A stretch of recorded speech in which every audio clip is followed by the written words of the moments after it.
What if I told you there exists a palace so secretive, so extravagant, that its very existence was denied for years? A fortress perched on a cliff overlooking the Black Sea, wrapped in layers of shell companies guarded by armed security, and hidden from the world until it wasn't. This is not a tale from ancient empires. This is happening now. A billion-dollar mansion that has become the physical embodiment of power, secrecy, and controversy. Before we step through its gilded gates, ask yourself, what does a palace built in shadows really cost? Years ago, something began stirring on the shores of Gelendzhik, a resort town in Krasnodar Krai. Quietly, methodically, construction crews arrived under confidential contracts. Legal entities multiplied. Subcontractors worked behind unmarked gates. Shell companies layered upon shell companies, creating a maze so tangled that tracing ownership became nearly impossible.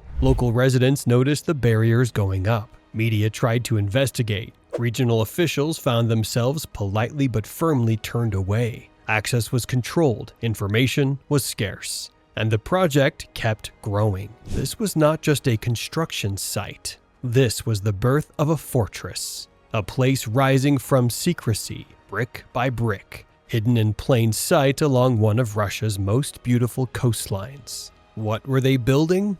And more importantly, for whom? When you see it from above, the scale takes your breath away. The complex sprawls across 40 acres of forested mountainside, blending classic palace architecture with modern resort components.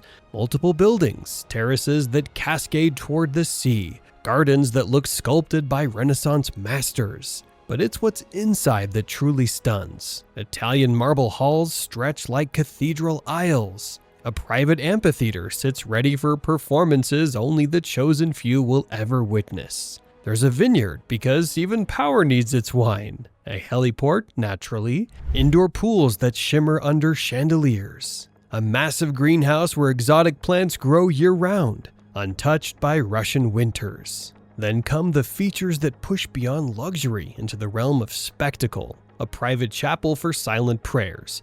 A casino-style entertainment wing where fortunes could change hands in private, and deep underground an ice rink and hockey arena carved into the earth itself. Every choice screams permanence, every detail communicates status. This is not a home designed for comfort alone. This is architecture as statement, power made visible, influence made tangible. The question lingering in every gold-trimmed corner, who needs all this? The money trail reads like a thriller novel, if thriller novels came with spreadsheets. Investigators began piecing together a financial puzzle spanning years. Funds flowed through networks of oligarch-linked firms. State-owned enterprises awarded contracts. Transactions moved through offshore accounts, each layer designed to obscure, to distance, to hide. Names surfaced, construction firms with curious connections. Individuals whose businesses' ties trace back inevitably to the Kremlin's inner circle. The web was intricate, deliberately so. Official responses remained consistent. Presidential ownership denied. Different associates stepped forward at different times, claiming different beneficiaries. The legal ambiguity grew thicker than the mansion's marble walls. But ambiguity, as investigators would learn, is a tool. When ownership becomes impossible to prove, accountability becomes impossible to demand. The mansion stood, the denials continued, and the truth remained locked behind gates that few would ever pass. Until someone brought cameras. January 2021. The world was still reeling from pandemic chaos when a video dropped online that would ignite a different kind of firestorm. Alexei Navalny's Anti-Corruption Foundation released a documentary that combined drone footage, insider testimony, and meticulously compiled financial records. The production quality was cinematic, the evidence damning. Viewers were taken on a virtual tour through the palace. Floor plans revealed room after opulent room. Price estimates broke down costs into staggering figures. Contractor lists named names. Alleged receipts told stories of money moving in shadows. The documentary's central argument was clear. This was not merely a luxury estate. This was a palace built through corrupt schemes, funded by money meant for hospitals, roads, and schools. Public resources transformed into private paradise. The Kremlin's response? Disinformation, they said. Lies designed to destabilize, but the video went viral. Millions watched. International media picked up the story. Protests erupted in cities across Russia. People marched, demanding answers, demanding accountability. The palace, once hidden, was now the most famous secret in the world. Could the secrecy survive the spotlight? Look at a satellite image and you'll understand why this location was chosen. The estate sits atop dramatic cliffs, the Black Sea crashing against rocks far below, natural defensive perimeters on 3 sides, controlled access to the shore, roads that can be easily monitored, easily blocked. Reports that leaked footage paint a picture of heavy security. Guards patrol the grounds 24/7. No-fly restrictions blanket the airspace above. During critical construction phases, military and police presence increased in surrounding areas. This is not just privacy, this is protection. This is a retreat designed for someone who understands threat, who lives surrounded by it, who needs walls within walls. The location offers seclusion, yes, but it also offers something more valuable: control. Complete, absolute control over who approaches, who sees, who knows. Even paradise, it seems, needs armed guards. You've made it this far, which means you're hooked. But this palace is just one secret. Like, subscribe, and stay tuned because the hidden world of power has more stories to tell. Here's what makes this story extraordinary. The mansion stopped being just architecture. It became evidence. Physical proof, critics argued, of the blurred lines between state resources and private opulence. A symbol of elite insulation. A monument to the distance between power and accountability. For opponents, the palace represented everything wrong with governance systems where transparency dissolves in shadows, where public trust is traded for private luxury, where the powerful build kingdoms while denying they exist. For supporters, the narrative looked different. The denials were genuine. The alternative ownership stories plausible. This was political warfare, they argued, media weaponized against leadership. But here's the thing about symbols. Once created, they're hard to destroy. The palace shaped perceptions globally. It influenced how people understood corruption, governance, and the lifestyle of political elites. Whether owned by one person or another became almost secondary to what it represented.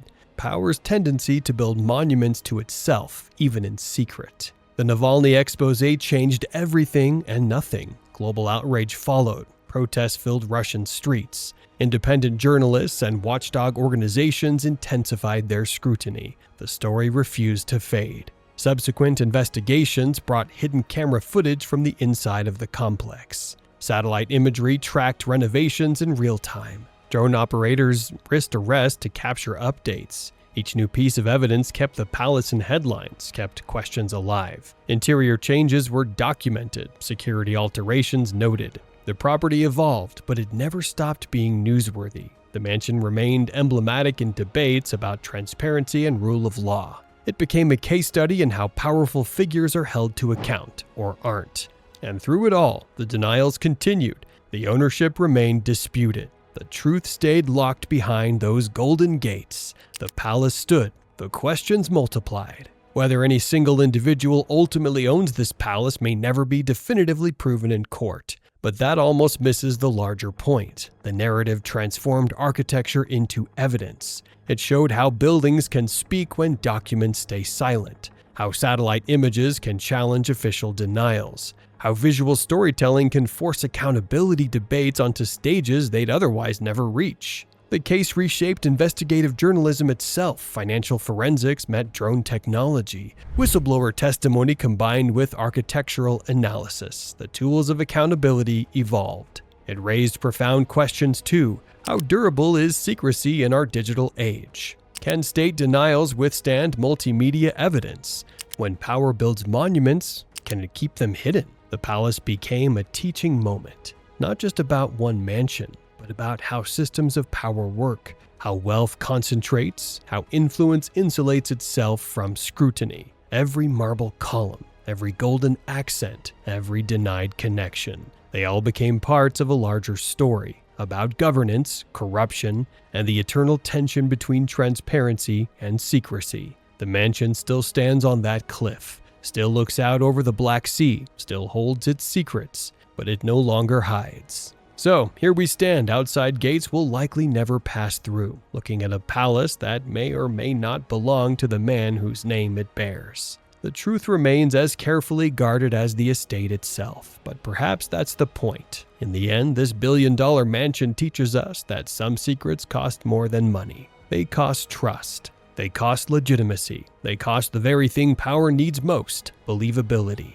The palace stands as a question mark carved in marble, and some questions echo louder than any answer ever could. Like, share, and comment. Do you think the palace truly belongs to Putin, or will the truth stay locked behind those golden gates forever?